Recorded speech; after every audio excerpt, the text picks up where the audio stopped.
Ayan, so natanggal na natin lahat ng tint. So nung sabi ko noong una, tatanggalin ko lang yung harap pero tinanggal ko na rin itong likod since nakakita kasi ako na talaga na clean look yung Civic nila pag walang tint. Ayan. So future papalagyan natin ng clear tint, pero ngayon tanggal tint muna tayo. Then ayan, so sabay ko na guys, nakita ko sa likod namuo na yung ayan, daming molds, diba? So dahil hindi ko masyado madalas magamit yung Civic ay nagka-molds na. So tatry kong tanggalin, babacuuming ko yung wet vacuum natin, i-spray natin ng chemicals para matanggal totally kasi magdadamay-damay na yan. Ayun, nagmo-moist kasi naging maulan ng mga nakaraan. So bago madamay yung racing seat natin, so tanggalin na natin yung molds saka pausukan natin.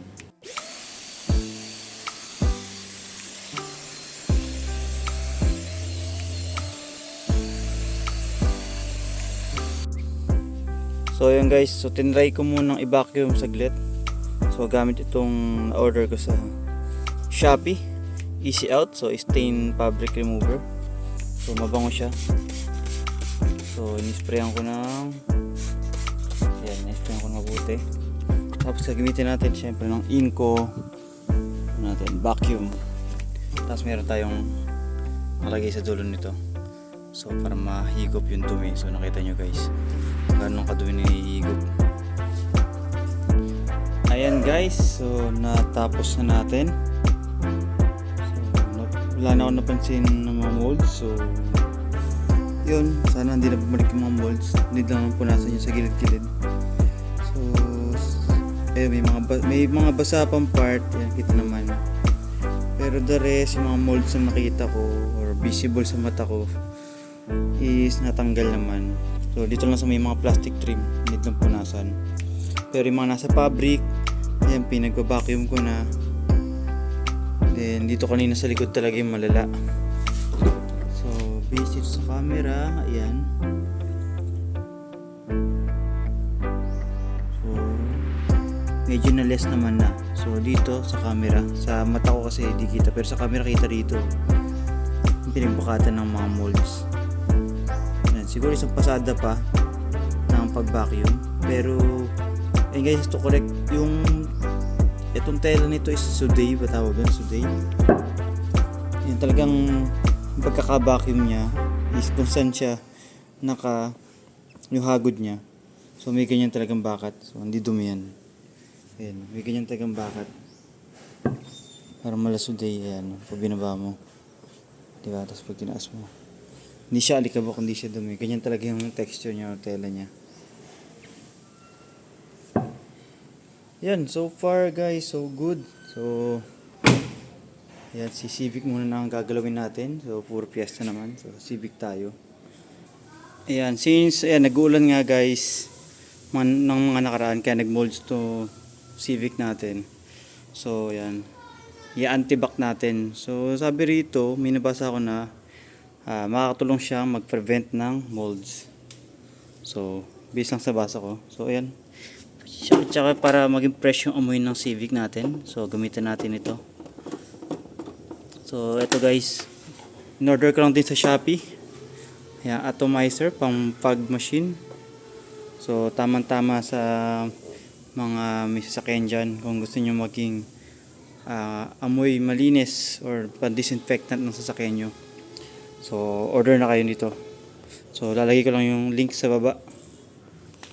Okay guys, set natin to. So since ito is wala namang remote, manual lang siya. Ayan, buksan na natin. Tapos ibabaw, ilubog natin tong suction nya. Ayan. Then since guys, timer lang to, 5 minutes yung maximum nito. So set ko lang siya around gitna, mga 2 minutes. Ayan guys. So yung pag-on nito is sa number 1. Ayan.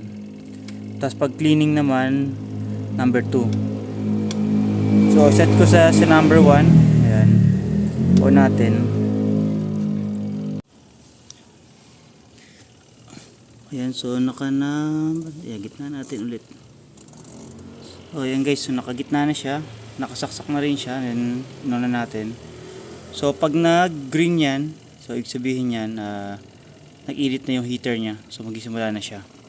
So syempre guys, para mas magandang mag-circulate yung atomic ba yan, atomizer niya, is start natin yung sasakyan. So then paandar natin yung fan. Yan, start natin. Kahit yung fan lang guys, patayin nyo na yung sa thermostat. Yan.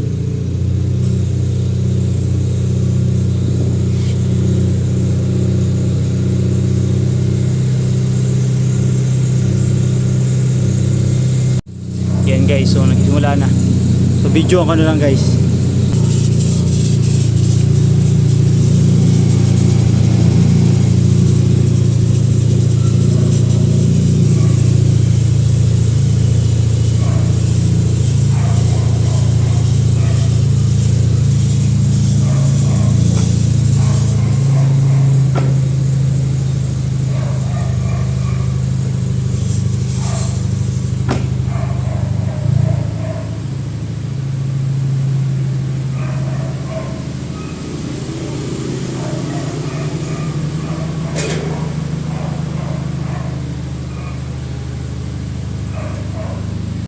So dito rin guys, best time natin masisilip kung saan yung mga naglilik.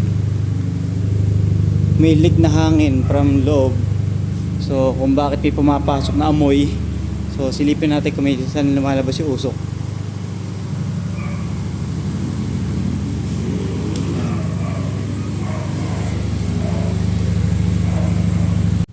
So yun guys, tapos na. So hayaan na natin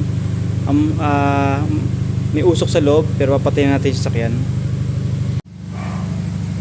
Yan, fully covered na siya ng usok guys. Yan, so hindi na natin kita yung loob.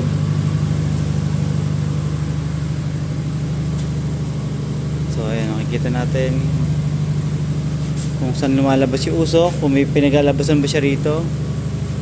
Ayan, mga sealed naman yung mga bintana. So may trunk. Wala ako nakikita lumalabas sa trunk. So mukhang sealed pa naman. Yan.